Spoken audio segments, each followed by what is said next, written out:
That's why it always takes like 10 minutes to crank this guy up. Excuse me.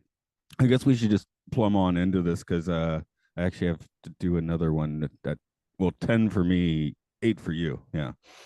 Okay. Well, I've got a somewhat hard out around 7:30 ish, anyways. Oh, So like okay. an hour No from now. problem. No problem at all then. Uh, Let me just bring up my notes real quick. And in the middle of my notes, my computer power supply died, so I lost most of them. I've been going back and rewriting some, but I'm glad that you had such extensive ones because I'm gonna riff off of yours mostly. I don't That's necessarily have a whole section of my own, but I've got some specific notes about the inspiration for Bedknobs and Broomsticks and some like riffing on the song lyrics from the Sherman Brothers. And we can joke about how this movie maybe broke the Sherman Brothers. Like all the Disney movies are just breaking their artists at this point.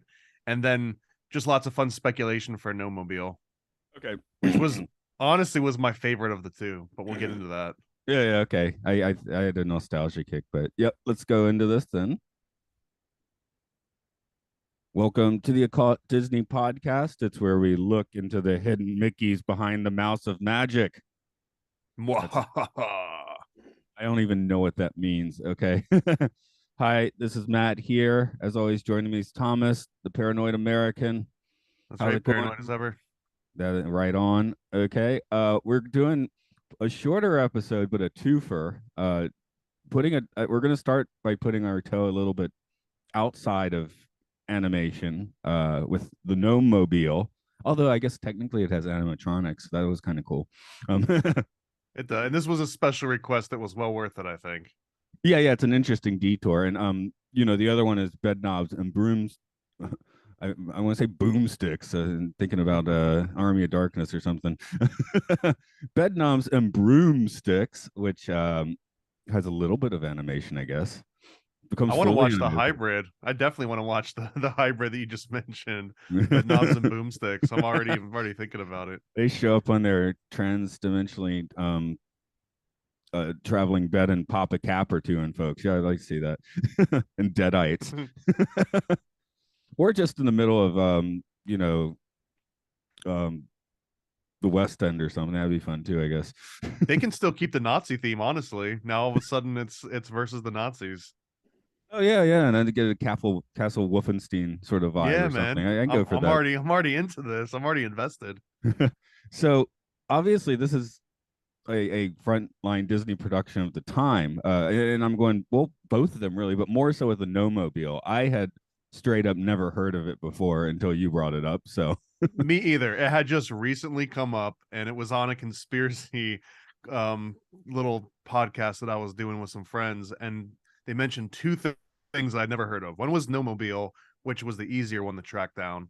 The other one was that there's a possibility that Walt Disney himself was invited to the Bohemian Club at some point, and he was even considering a special projection system that would work and project against the redwood trees in like a specific area. And it almost made the way it was being described made me think of like this 3D projection mapping that you see where people will project on like the side of a building and it looks all 3D and things are happening, but it's just projected light.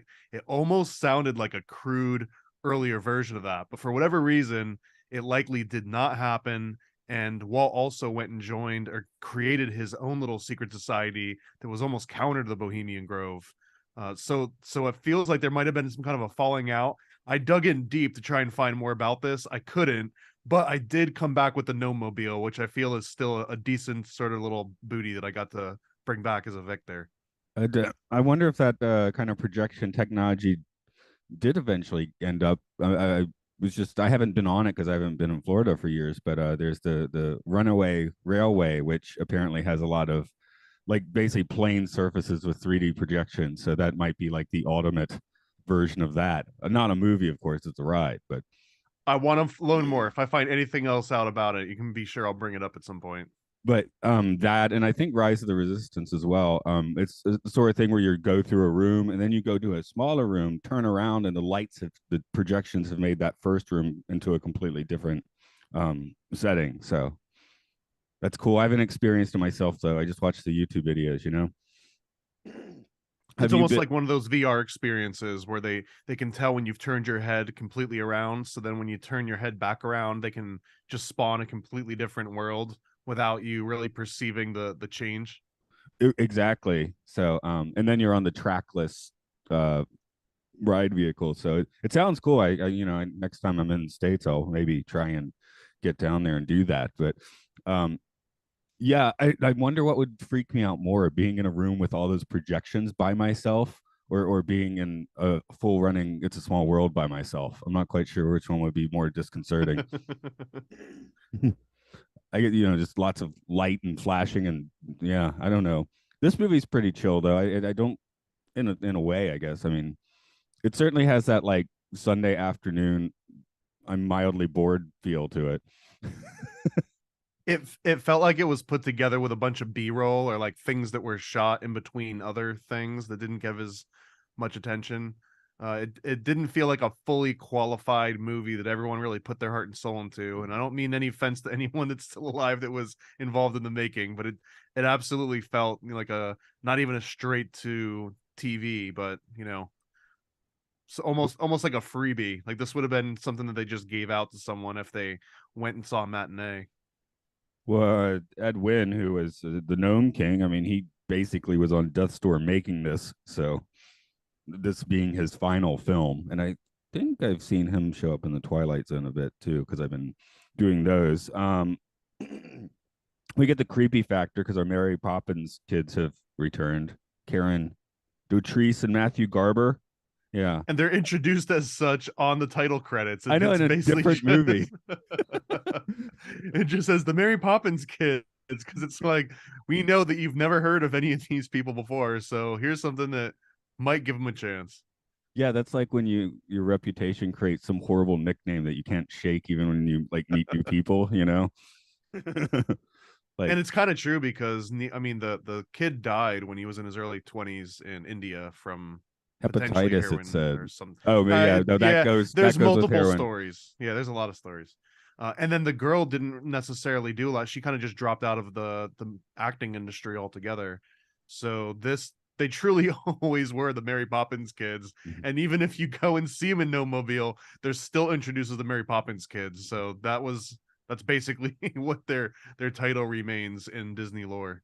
And part of the conceit of this film seems to be sort of like, oh, you love them so much and how cute they were in Mary Poppins. Here they are again, and in their own feature. I'm like, no, I didn't like them in Mary Yeah. Poppins. That was probably the thing I liked the least about Mary Poppins. These disconcerting children. Yeah. I mean, if I they, mean, honestly, you're making a strong point, and I feel like I might just agree by default for now that the kids were probably the most boring aspect of Mary Poppins. This is a rare instance where all the adults were the interesting ones, and the kids were kind of dragging everyone else back.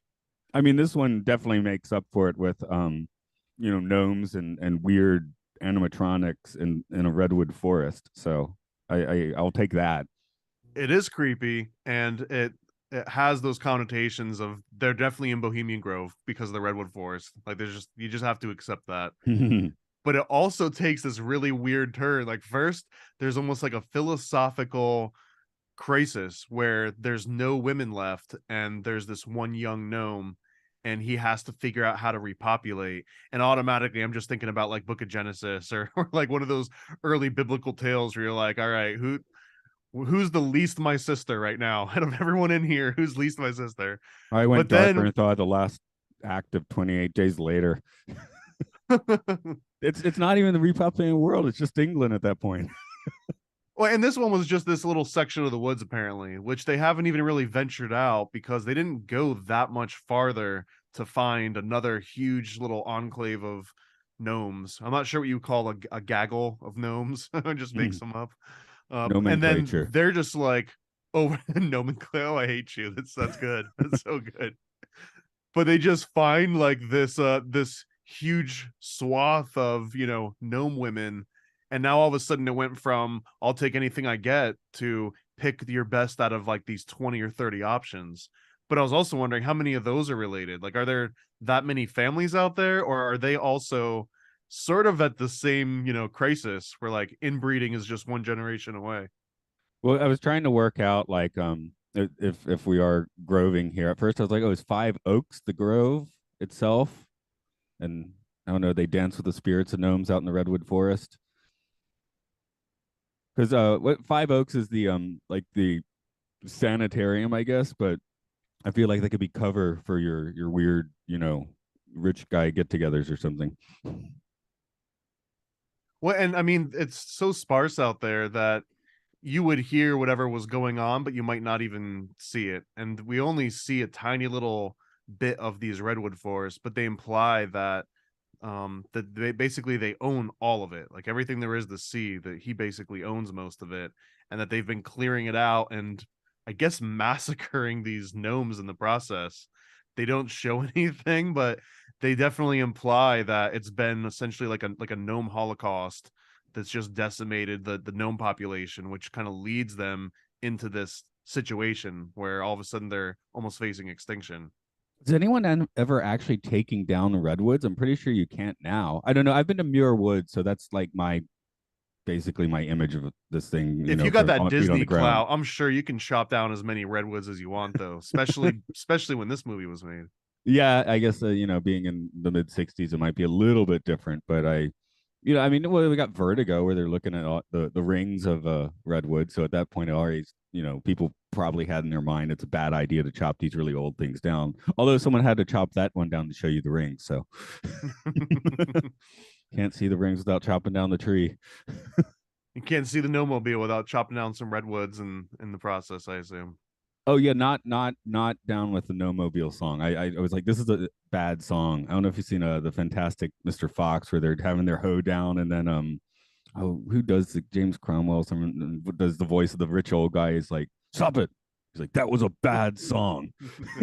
It's You directed. wanted the narrator to come out and shut it down on this one. I wanted the No Mobile song shut down. Yeah, It was very annoying, and the way that they were singing it and how passionate they were about being in this Nomobile, it was pretty annoying. I mean it's just an And old car basically. yeah, yeah, exactly. And he was like so proud of like an even older car, which at this point might as well have been, like a fossil. I didn't even bother looking it up. I don't know if you took down the name of the car that he was bragging about that he had before this one. I think it was white, but I could be remembering it wrong. That's all I got. It was white.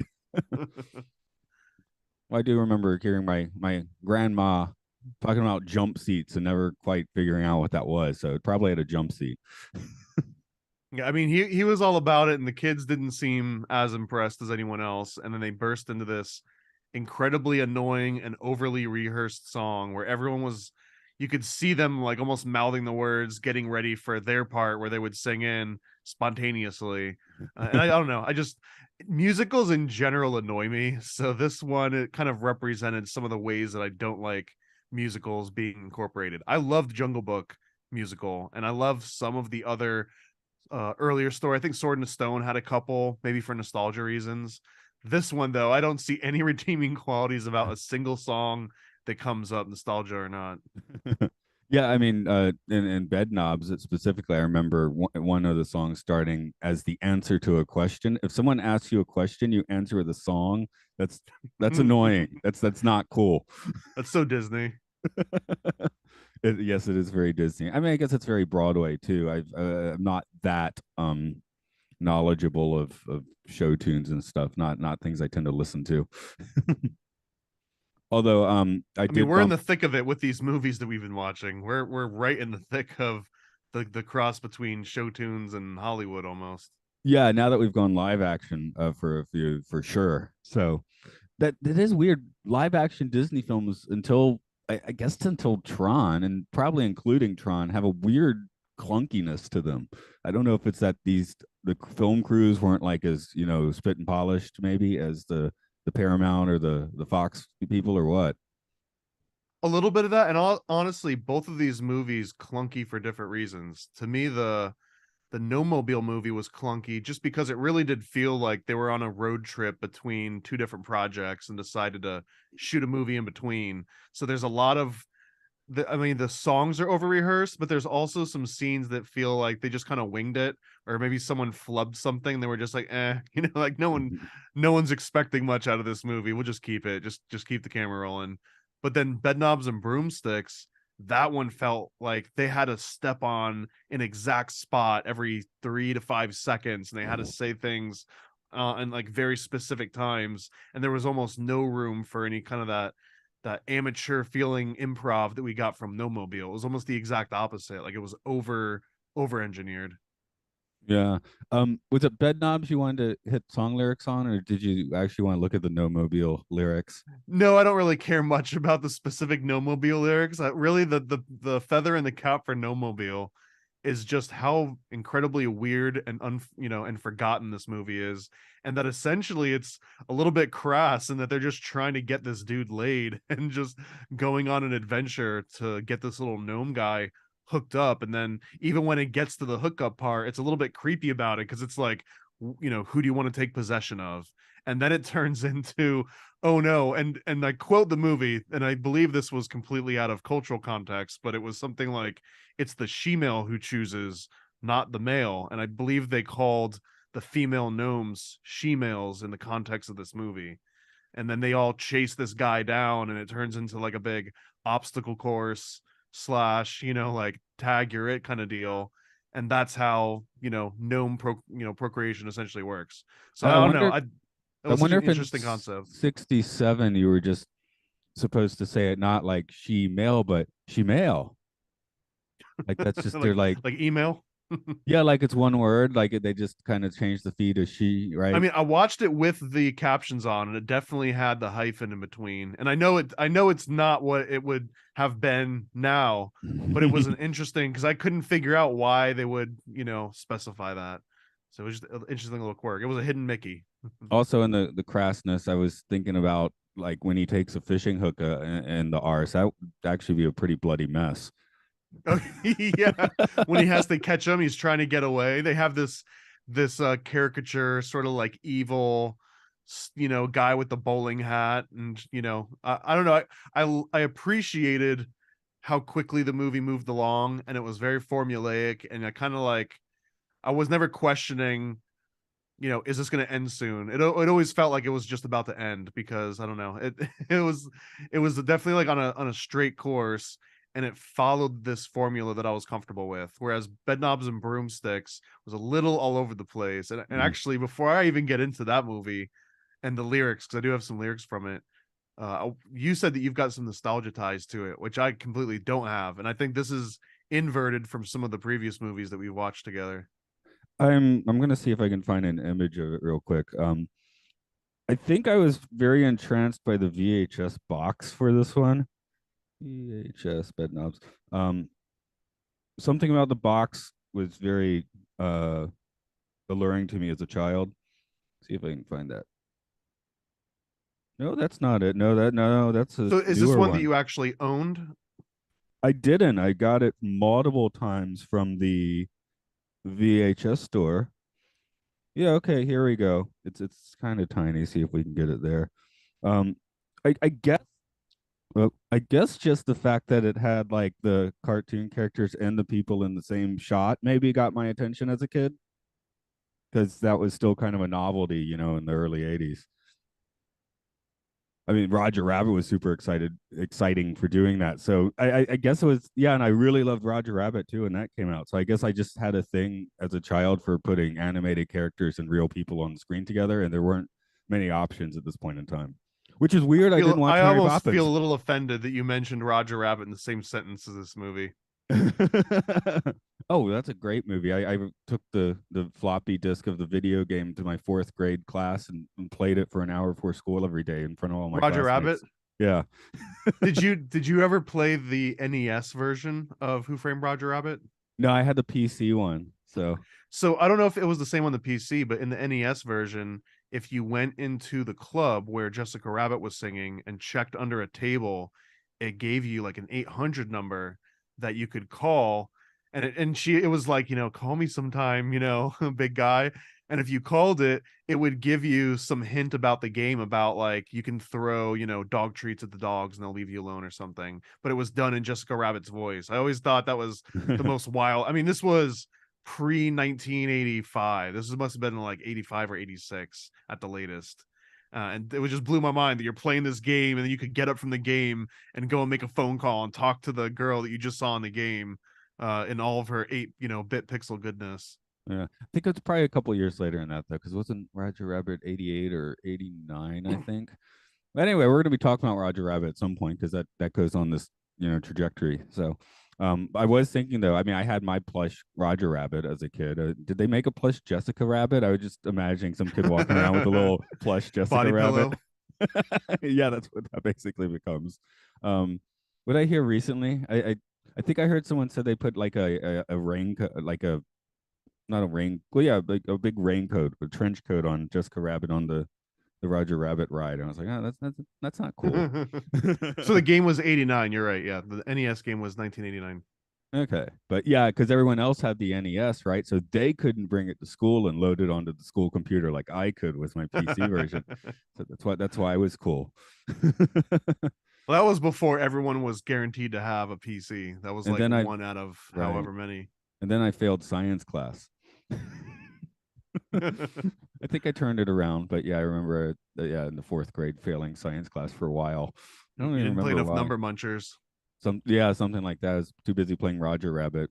I guess we'll move that trajectory to Bedknobs and Broomsticks. I almost said it wrong because you might see my note title. There's Bedpans and Gnome Sticks. So just yesterday, I had like weird like names going through my head all day. So I could never remember So the real name of the movie. for me, I didn't have any nostalgia for this movie. In fact, I don't remember watching it, but I'm sure I did because a couple of the songs and especially the fish animation scene was really familiar to me. But the entire movie annoyed me to hell, and I feel like maybe I was annoyed when I originally watched this as a kid at some point. But every scene felt new as I was watching it, but it was new in a boring way. Oh, I know, and I'm not really going to bat for this movie, but I'm trying to explain what the allure was to Lil Matt. The bed transportation scenes were like still completely up my alley.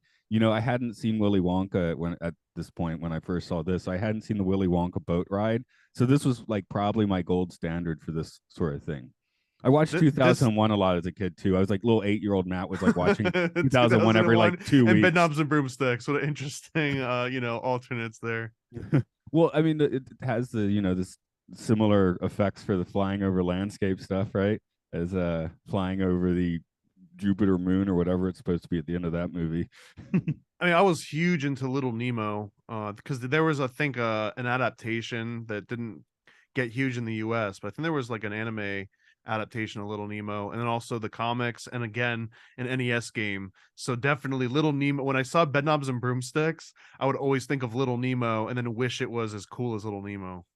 I'm also thinking, Disney before they were willing to actually put films out. This would being one of the earlier films they would put out on VHS because they were still like go see our theatrical re-releases at the time. That might be another reason I rented this a few times because they didn't have Snow White or Dumbo, right? They had Bedknobs and Broomsticks because Dumbo was in the vault, right? You were supposed to wait for the next theatrical re-release. So did this one never get into the vault? Was it just not vault quality? I don't think most of the live action ones were considered vault Okay. quality. And like I don't think this did badly when it came out, but it certainly didn't light the world on fire or anything either. But the first strategy when they're like, we have to do something about VHS was compiling bits of music. So you'd have like one song from Dumbo followed by a song from Pinocchio, and maybe they just shove like the fish from this in, that sort of thing. So there's tons of compilations that do that. People a few years younger than us would have had those, Disney sing along videos. There's one at Disneyland that's like pretty insane. It suggests that the characters actually run Disneyland and do the cleaning and stuff. They probably do. It's just that it's a poor guy in a suit and they force him to also clean. Yeah, yeah, that's it. But it's the other characters force him. It's like the inmates are their own wardens. I'll send you that video. Stanford prison experiment, just Disney. Well, that doesn't seem like that much of a stretch. No. And honestly, this particular movie, this Bedknobs Broomsticks movie, it's fascinating to me in that if you were to just write it all down on paper and told me what it was about, who was in it, and that it was half cartoon, half movie, I will be all in. This would just sound like the coolest little cult classic movie, but somehow they managed to make cartoons and fighting Nazis just kind of a little bit of a snooze fest, and I still bitter about it. I don't think Angela Lansbury is probably the right choice. They probably thought they were going to get like a mature Julie Andrews vibe. And no slight against her. I mean, obviously she was a very talented lady, but maybe not quite the right one for this role. She doesn't seem whimsical, you know? Yeah, well, I guess Julie Andrews turned this one down, and Angela Lansbury got it. And this, you made a note here which I didn't pick up on until I read your note, but even in this movie, which is pretty old and not that far into her career, she looks a little bit old already. And not in like a bad way, but just in that you went from Mary Poppins to like Mary Poppins' mom's sister that, you know, never wed. And it was just like a weird sort of sidestep, that felt like a downgrade. Like they should have done something, you know, off like out of the ordinary, I think, for this one. Although it is kind of interesting that we got the gaslight lady, like like Mary Poppins. We were talking about how she just gaslights the kids. Like, oh no, we never went anywhere. What are you talking about? You know? And now we literally get Angela Lansbury, who's the one where the gaslighting term came from. Yeah. I mean, I guess she's here because she sings well, you know, and they're like, well, hopefully the rest will just like pan itself out. But I did think it was funny at the first scene when they're getting all the kids you know, to their foster homes or whatever. I just assumed that the first set of kids were probably the Lion, Witch, and Wardrobe kids, you know, going off to a more popular tale. But we're stuck with the Bedknobs and Broomstick one. And as forgettable as the Mary Poppins kids are, I think these kids are even a little bit more you know, forgettable. So they might have even been able to do like a hat trick here. They should have put the, you know, the Mary Poppins kids in this one too, and it would have made it a little bit more interesting, maybe. Oh, they would have been totally awkward looking in 1971, though. You would have had like these like right, you know, prepubescent creepy twins, right?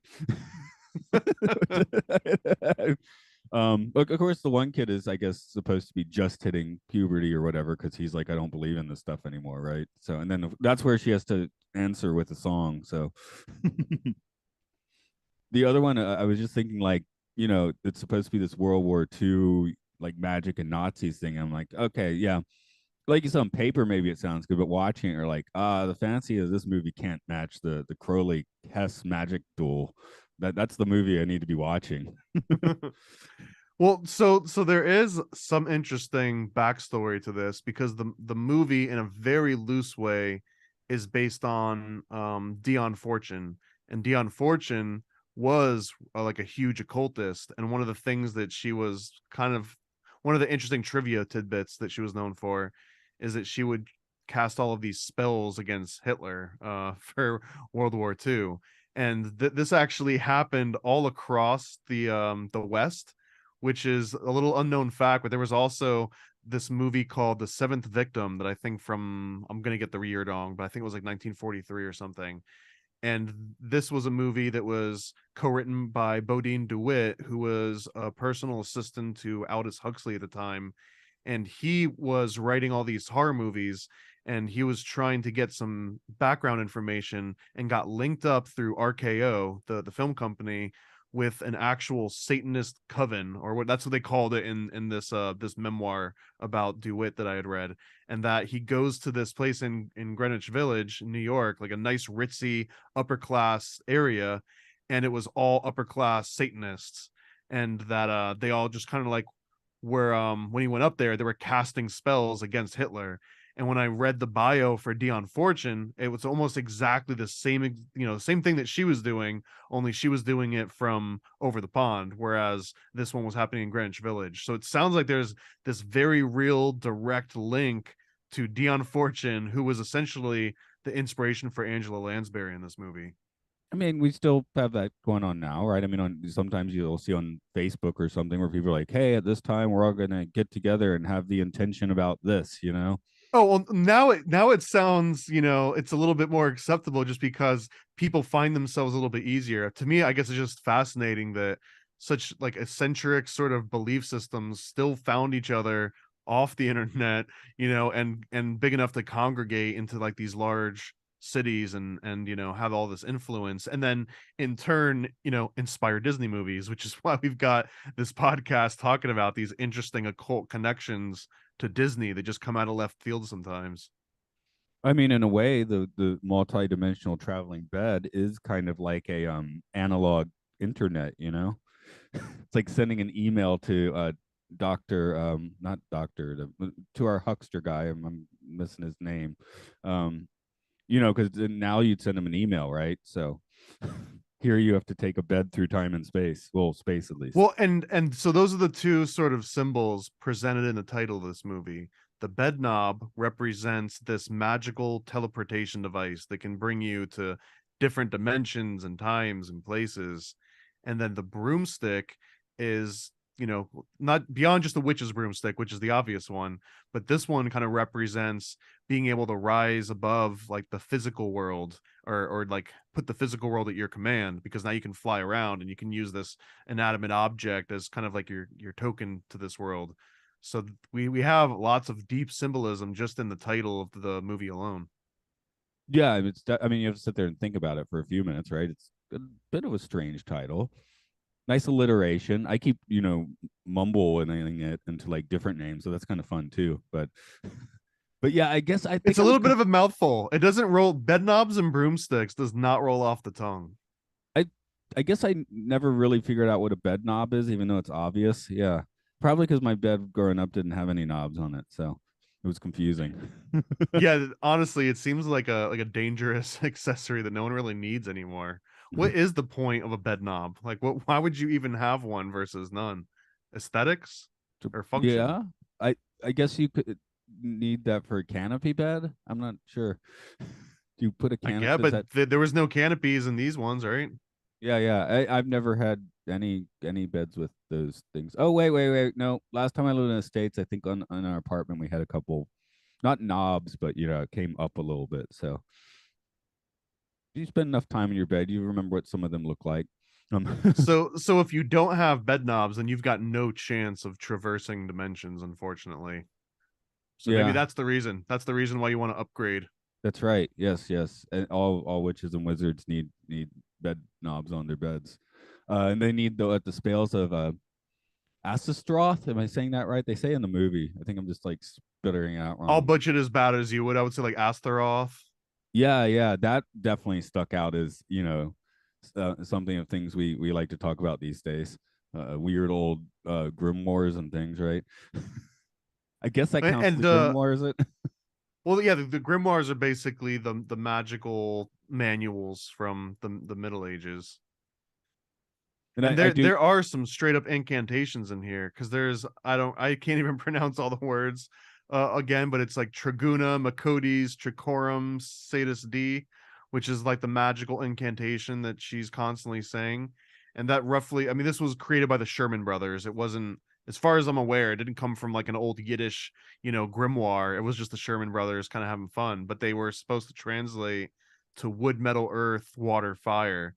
So it's kind of Captain Planety in a way. I mean, Captain Planet's essentially making the exact same invocations. Yeah, yeah, that's a good point. Um, I was. I guess the Sherman brothers enjoyed writing gibberish was their thing anyway. They were like the geniuses of gibberish, maybe. I don't know if Well, you've well, seen. they got a lot of inspiration from Yiddish folk songs for sure. So some of it sounds like gibberish, and I think it was based in what maybe just would sound like gibberish if you didn't know a lot of Yiddish, which I don't. So it and does. and then in this movie, the Portobello Road song, I guess, was the insanity inducing one, and it seemed like a mildly racist place. Oh yeah, dude. Not only was it racist, but within the context of the movie, where we're talking about World War II, like it opens up on Nazis. Like it's not like a subtle tone. Like it is exclusively about You get World War II swastikas in the Nazis at the credits. beginning. There's swastikas in the credits. So when they start talking about Portobello Road, and it's where you can find all of these heirlooms and genuine gems and gold and crystals, thinking like, this is just the Nazi gold trail. Like, you guys are peddling and stolen Nazi, booty. This is not something to make a song about. Oh, okay. Well, yeah, and I was just writing about the song. I'm assuming this has now been going on for hours, and this place sucks, but it's also evil. Okay. Well, they say the pen used by Shelley, as in Mary Shelley, Frankenstein, which is about the Bavarian Illuminati for another episode. Waterford crystals, Napoleon's pistols, society heirlooms, and genuine gems, and on and on and on. It's actually a fairly long song with a bunch of really weird lyrics, but it's about. And I always thought of like the dark web or like the Silk Road. Like they're just peddling in illegal goods here, things that would get you arrested if you were like you shouldn't have Napoleon's pistols, right? And it sounds like if you do, that's like you're dealing in stolen goods essentially.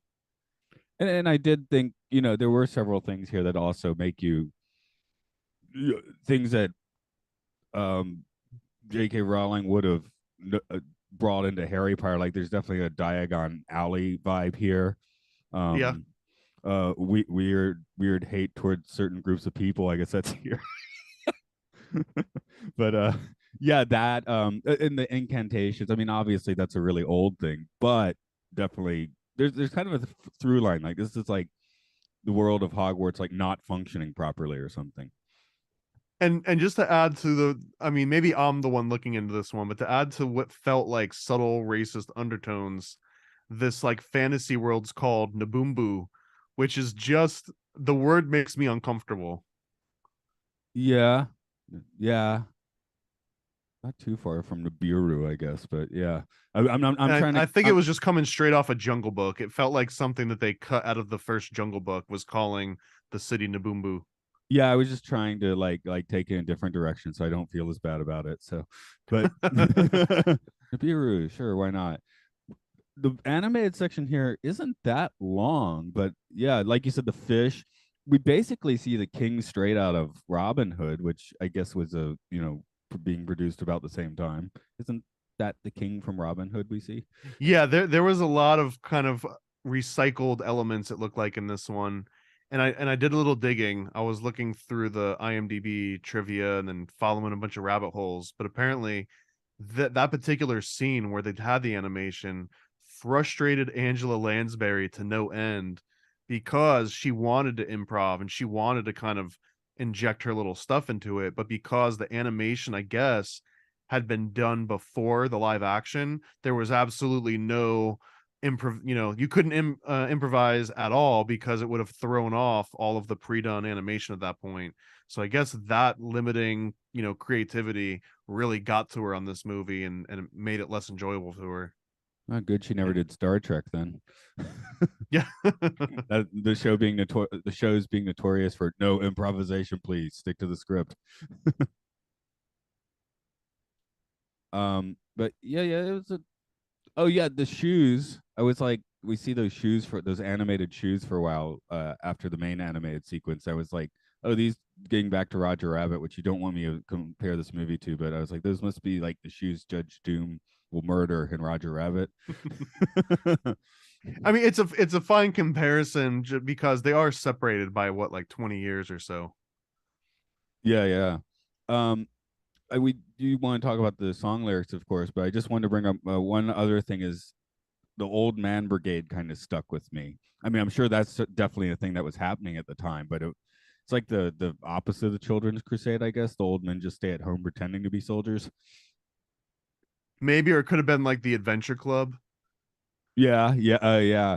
Although I guess you might, especially if you're on the coast, you might expect some kind of like sudden invasion in the middle of a war, especially early on, because I don't think the Battle of Britain.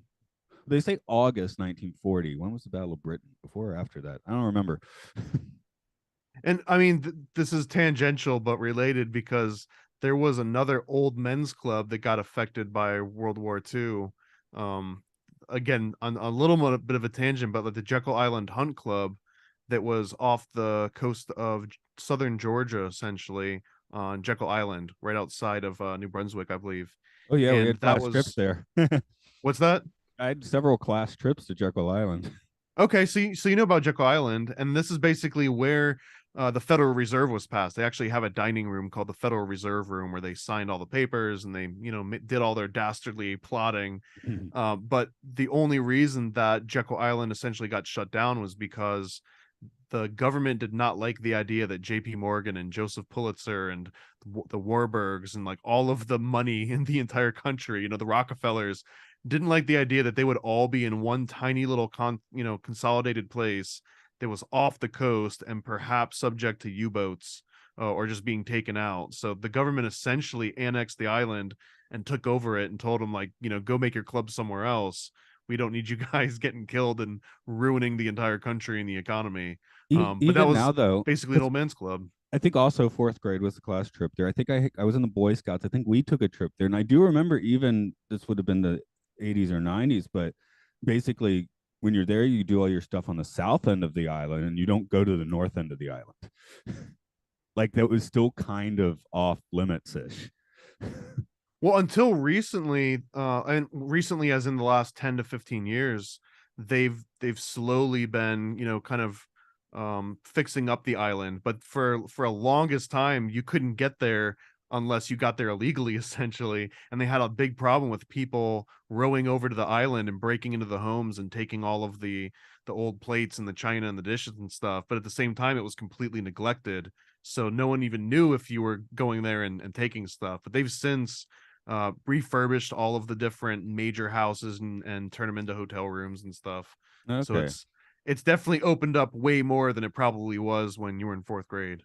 Yeah. But I wonder if it was we all just I guess we were under the impression that it was like the rich clubs and stuff even at that time, but I guess they were rotting away at that point in time, and They they were, still yeah. They once the U.S. government annexed it for World War II, that was pretty much the end of Jekyll Island Hunt Club as it was in the past. I guess they all moved to Hilton Head at that point. I don't know. I mean, they spread all over. Honestly, a lot of them went over to, I think, like Deer Island area, like upstate and sort of Michigan area. Right. Okay. Song lyrics. You want to talk about song lyrics? We got a few minutes for that. Well, I mean, I was mostly talking about the wood, metal, earth, water, fire, incantation, and then the Portobello Road lyrics, where they just list out really interesting things for a Disney movie, right? So they're talking about the snipper that clipped old King Edward's cigars. They're talking about Rembrandts. I mean, when I hear Rembrandt, World War II, underground, art smuggling. Again, this is all Nazi goods. The Nazis stole a Rembrandt from somebody, and now apparently the witches are just kind of like using this to as exchange.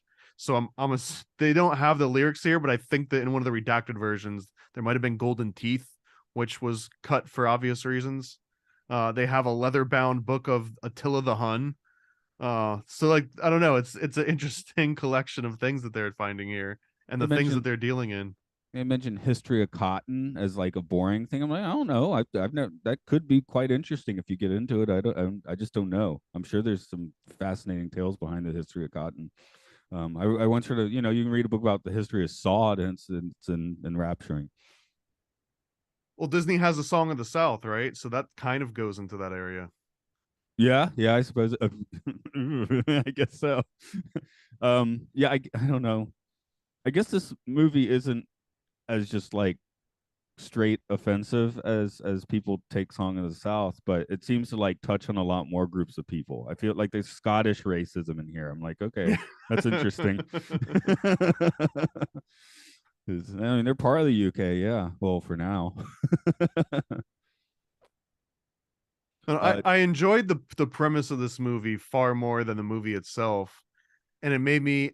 And I was actually thinking, just out loud here, like I didn't give a lot of thought before now, but what are the most recent live action slash animated Disney movies? are we talking? Oh, you mean like the remakes?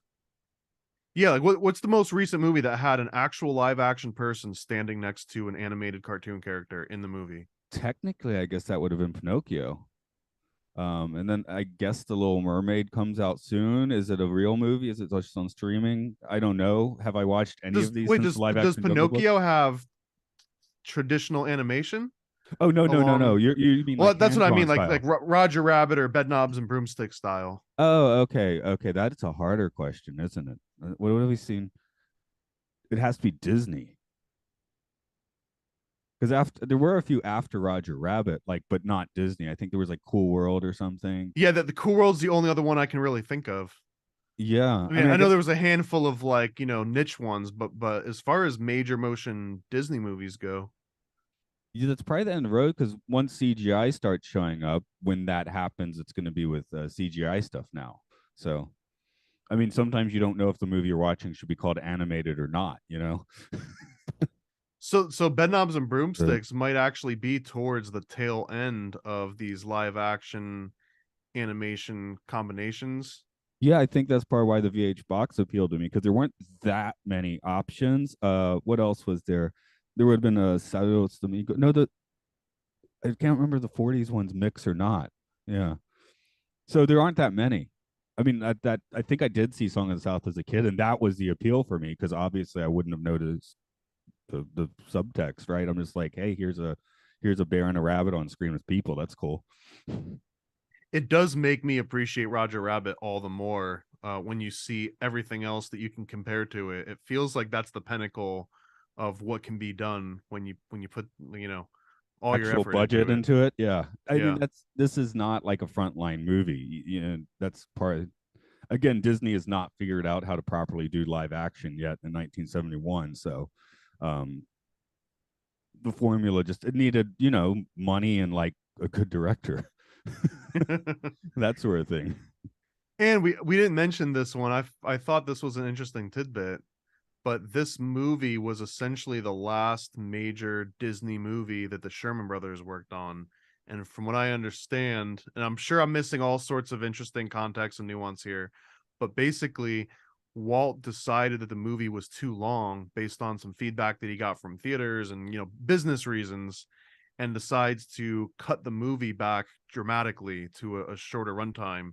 And Wouldn't in that be doing Roy by so, this point? yeah, I guess so. It'll probably be Roy by this point.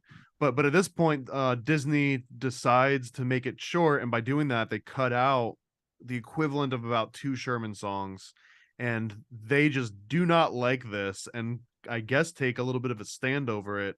And this becomes like one of the last major, not the last movie they do, but one of the last Disney movies that they do. Yeah, I think they still do a few ride songs after this, but like that's dealing with different people too, I suppose. They do it, and then they come back in like the year 2000. They did another one. I can't remember what it was. But they took a more than a decade break from working with Disney, and it sounds like it was one of the straws that broke the camel's back on this one was getting some of their songs cut. Yeah, I mean, I imagine they didn't like the hybrid nature of the Jungle Book either. So, although the best song wasn't theirs, but that's the unfortunate truth in that case. Um, I guess we should talk a little bit about the weird ghost army at the end, where you have all the telekinetically or just I guess not telekinet. They're not controlling them with telekinesis, but the magically alive suits of armor and things coming to wage battle is pretty trippy in a way. Yeah, I actually was probably my favorite part of the whole movie, and I wish there was more of that and less of the hybrid animation. Because this was like actual suits of armor that I assume they were suspending on nylon or something, right? Oh yeah, and there's a lot of like composite shot stuff, which I like seeing because it's like wow, that was hard to do. It doesn't look perfect, but you appreciate. I mean, practical effects win me over, even if they look a little bit cheesy. Like even when we were watching Mary Poppins, right? Like the stupid table gag with the bag. Even though it's like, oh, there's a mirror there, or there's like a little bit of a crude green screen kind of thing going on. It's still fun to watch, even though you know how it's working. And this is kind of the same thing.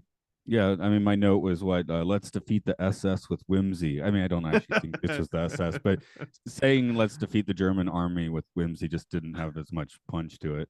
Um, at my job, this is a bit of a tangent, but we have summer school, spring school, and when we're making files and stuff, you always abbreviate. So all over a computer, it says things like SS plans, SS schedule. So yeah, just because we don't Want to write You always summer feel like story. you're doing like some horrible plotting when you go into your lesson plans. Yeah, exactly. So it's fun. um, I guess we're running a little low on time here. So, are there any other major hot takes you have on really either movie? Well, so you have a note here, and I just want to state this quote out of context. I'm all right except for my bleeding ass. That was an interesting one, especially for a movie about Bedknobs and Broomsticks, two things that would definitely result in that. Although I believe that I wrote that for the No Mobiles fish hook. Oh, okay, So. okay. I was wondering where I'd seen that one. But yeah, in terms of our podcast, we have them in the same context, so that's cool. And Most man, honestly, I'm just so happy to even have found out about No Mobile. I want to highly recommend it, not because it's good at all, but it is just such a weird fever dream of a movie, and it just felt like someone did a lot of coke in the Disney, company, and was like, "I'm gonna make this movie, and I'm gonna do it in a weekend." And they were like, "Oh yeah, sure, whatever, guy." And he just grabbed a bunch of cameras and ran out the door and saw the Mary Poppins kids on the way out, and he's like, "Get in the car, Mary Poppins kids." And they just shot the movie over the weekend, and it turned out exactly what it would seem like. And I really hope the and person you're describing is Walt Disney, it was, because this is No Mobile and Jungle Book are the last ones he was personally involved in. is really No Mobile one that he was personally involved in? I didn't look into the actual production history of that one. Yeah, it's because Jungle Book he had a lot of influence in, but died before they finished it. I think he might. I mean, No Mobile he was live action, so I mean he might have That that's been around for amazing all that of it. this might have been the last sort of like piece of Hollywood that he was actively involved in, was freaking No Mobile, which no one even knows about. Yeah. I mean, maybe it's like a Let It Be Abbey Road thing where you do Let It Be first and then Abbey Road, but just because of production issues, Let It Be becomes the last one. And maybe that's kind of how it worked out.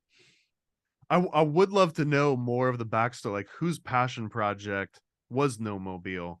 It did it come from? It didn't come from Grimm's brothers, but did it come from like a story? I guess these are the questions that I should have figured out before we started talking about it. But man, No Mobile is just a nice rabbit hole that you can just sink into. What's quite difficult to find information about it, as you said, it's quite difficult to find the movie. Yeah, no, it was not easy for me to find. I had to dive deep into like 8 years of Usenet history, and I found it hidden back there. um, but yeah, I guess we'll wrap this one up today. So it's the middle of March. What's up for you? Oh, actually, I've got a brand new book that just released today. And it's called Blockman and Punch. And it's sort of a parody and something that pays homage to classic superhero comics. This one was written by Miguel McKenna, and basically it's about a guy named Blockman who can block any attack. That's his power. He can just block anything. And his sidekick Punch, who can just punch really hard, but he can only throw one of them.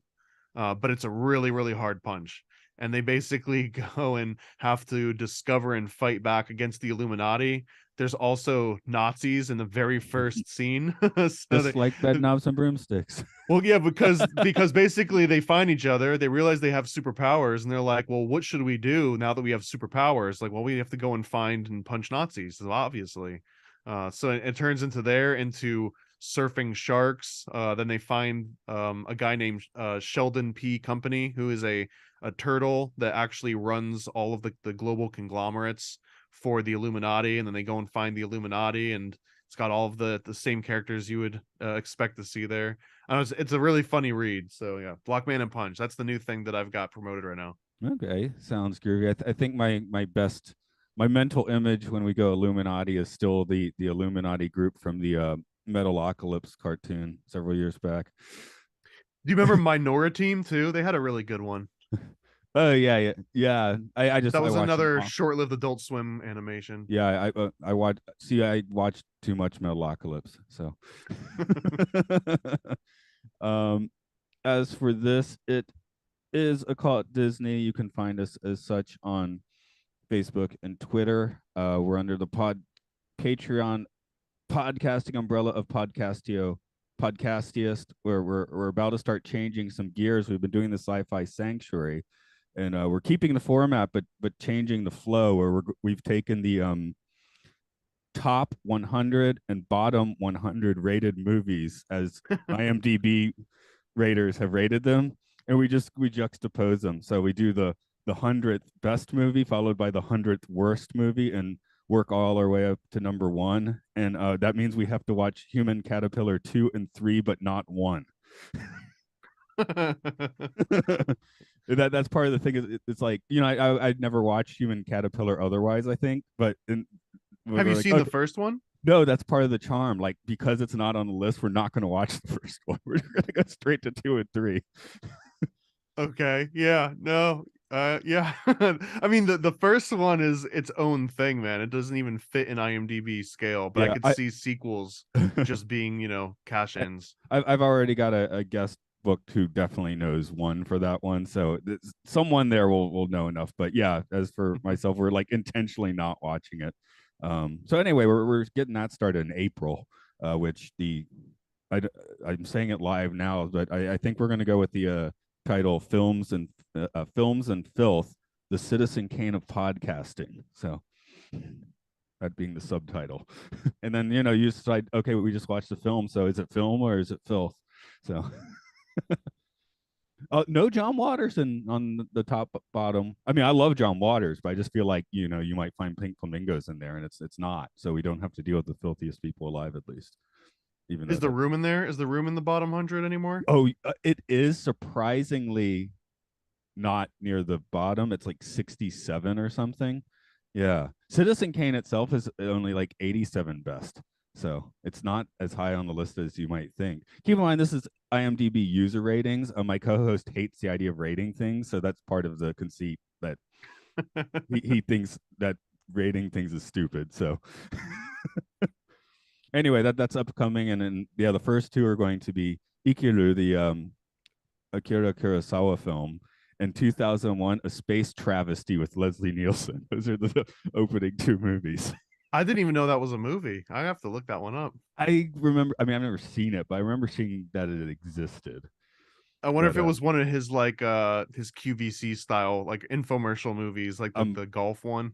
yeah, I think it's in that area of time. So okay, I guess we're gonna close it out today because you got some places to be and I got some places to be. So next time is Robin Hood, I believe. So I don't know if I want to look into the history of any of the production. I think I might just watch it and make observations first. I don't know. okay. Hey, if I have to watch Human Centipede 2 and 3, then Caterpillar, whatever it is, then you have to look into Robin Hood. Yeah, but the thing is, no one's gonna have their heart broken by finding out the people that made Human Centipede might not have been great people. You know what I mean? Like that's not gonna ruin that for you, but it might add a little bit of a different tint to freaking Robin Hood, which practically raised me. Okay, there's our cliffhanger for you then. You can come back next time and see how it works out.